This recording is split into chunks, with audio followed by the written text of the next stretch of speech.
Please welcome your friend and mine, Mr. Mike Gamble.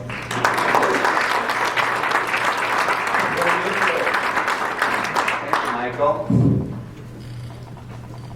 I think I know all of you, and it's a pleasure to be asked to do this. I want to thank the Real Estate Commission. You guys are all educators. Who learns the most in class? Teachers, right? I mean, you really learn the material. I have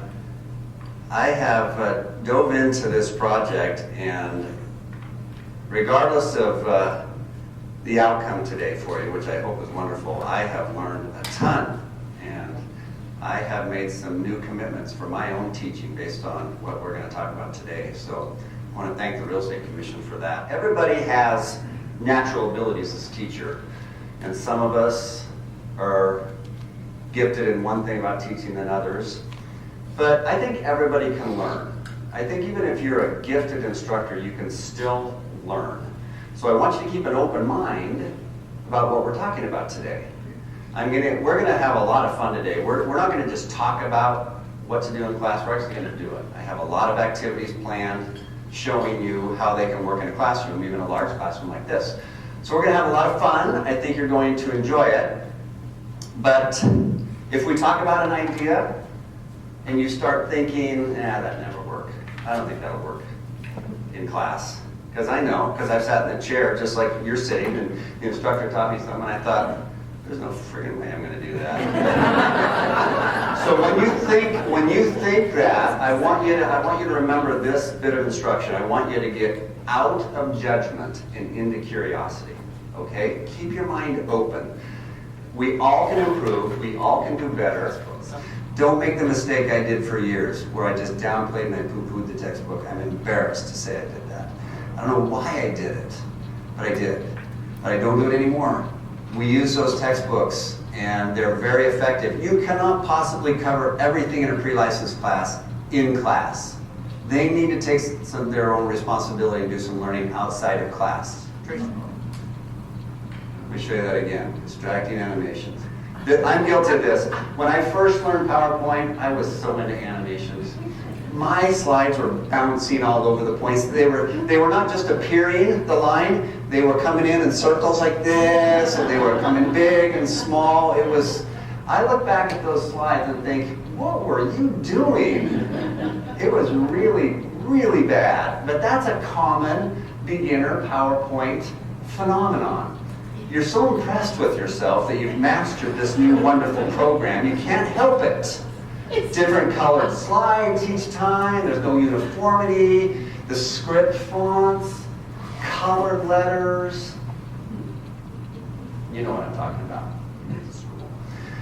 And so the first student in the front row, sitting right here, was a young gal in her 20s, and then the two students were sitting right here.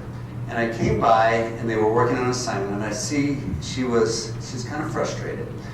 And when I walked by, I saw that she hadn't made any progress, and she just threw her pencil down. I said, I don't get this. And just kind of put her arms back like this, like, I'm going to give up. And I said, which I regret to this day, I said, well, be sure and tell your clients when it comes to this that you gave up in real estate school. And I started walking away. I'm embarrassed to tell you this story. I'm going to tell you the main point. The student that was right up here, she was, I think, in her 60s about, and she'd been a public school teacher. And when I said that, she turned right around to me, she snapped around and she says, why would you talk to a student like that? And I froze in my tracks, and I instantly knew that I had made one of the worst errors you can make as an instructor. I was sarcastic, I didn't take her frustrations seriously, and I actually was refusing to help her walking away. And I still feel bad to this day, and I immediately apologized to the student who had started crying. Oh God, I tell you what, this hard to remember this, it's tough.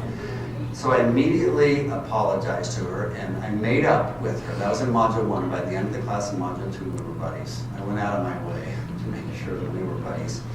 This student came up to me on the next break and said, I want to apologize for what I said. I should have never said that to you. And I said, I want to thank you for saying that to me. I deserved it. So even though you are frustrated and you're tired or whatever, you can't show it, all right? You're always professional, you're always positive, you're always helpful, you're never sarcastic, you never refuse to help student, okay? So don't make the mistake I made. Learn from my mistake. And whenever I'm in class and somebody kind of behaves like that, I instantly remember that story and I go over there and I go out of my way to help them. I learned by it, so learn by mine. Don't repeat that error. It still stings to this day if you talk about it, okay? I reached out to several people that I know with the following question. Who's your favorite teacher and why? And I want to show you the results. I put a little video together. My favorite teacher was Mr. Quissel. And he was a science teacher at Boise High. My favorite teacher was Mr. Ugariza. He was my 6th grade teacher in science. My favorite teacher was Mr. Riker. It was 9th grade, so freshman year of high school. I took a drawing course in college. My favorite teacher would be Miss Link. She was my kindergarten teacher. My favorite teacher was my 8th grade music teacher at Arts Web. My favorite teacher was my 4th grade teacher, Mrs. Brooks. The topic's light and fun and interesting, and was always playing games with us. So everybody was always laughing and having a good time in his class. It was really interesting. I mean, I think he set his level of expectation for the kids really high, and so everybody strived to meet his level of expectation. And he's my favorite teacher because he taught me a lot of things music-wise and stuff that had to do with life. And the one thing I learned from him was to be comfortable with who you are. Well, the first day the professor taught us that there's always a new sheet of paper and there's always an eraser. So the takeaway from that professor was that we don't have to believe the things that we've been told over and over and over again by other people. We can always choose to erase things from our mind, and that every day is a new sheet of paper.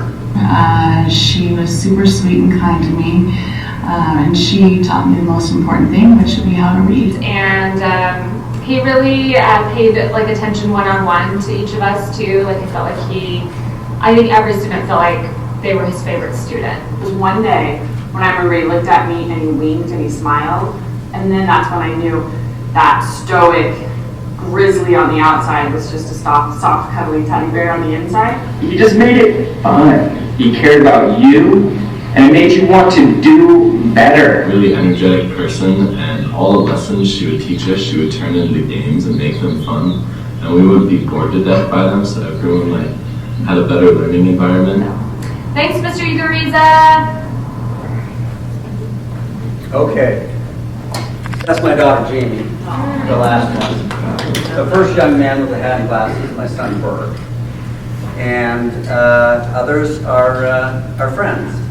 But anyway, I'm not suggesting that you strive to become the favorite teacher of your real estate students, but I want you to think about your favorite teacher. I want you to think about your favorite teacher and why. Why are they your favorite teacher? And there was some connection. They cared about you, and you knew it. My favorite teacher was my 5th grade teacher in Nampa, Mrs. Perko. And she treated me so good. I knew she liked me, and I liked her. And I was rambunctious, and so was my best friend Ricky Mitchell. And she treated us just right. She knew how to handle it. She gave us little assignments to do, just he and I. I love her to this day. So you think of your favorite teacher and why, and employ those techniques in your classroom. Remember what you've learned today, remember what you've committed to. Sign somebody up to be your accountability partner, whether somebody in this room or somebody back in the office. I hope you've come away with some ideas and a renewed commitment to be the best teacher you can. Because in order to do that, you need to start changing it up. Some of you already are doing some things. If you're not changing it up in your classroom, I want you to start changing it up. You will like your classes better, and so will your students. I have really enjoyed it. I have learned so much. I hope you guys have learned something as well. You guys have done a lot of fun. I've really enjoyed it. Somebody said to me before they taught IDW, how could you go in front of people you know? Wouldn't you rather go teach a bunch of strangers? I said, no, I would rather be in your group because I know you all, and it was helpful to me. And maybe if I go teach this somewhere else where I don't know somebody, I'm glad that we had a good experience. So anyway, thank you very much. Thank you to the Real Estate Commission. I hope you had a great time, and I hope to see you down the road somewhere, okay? Thank you guys.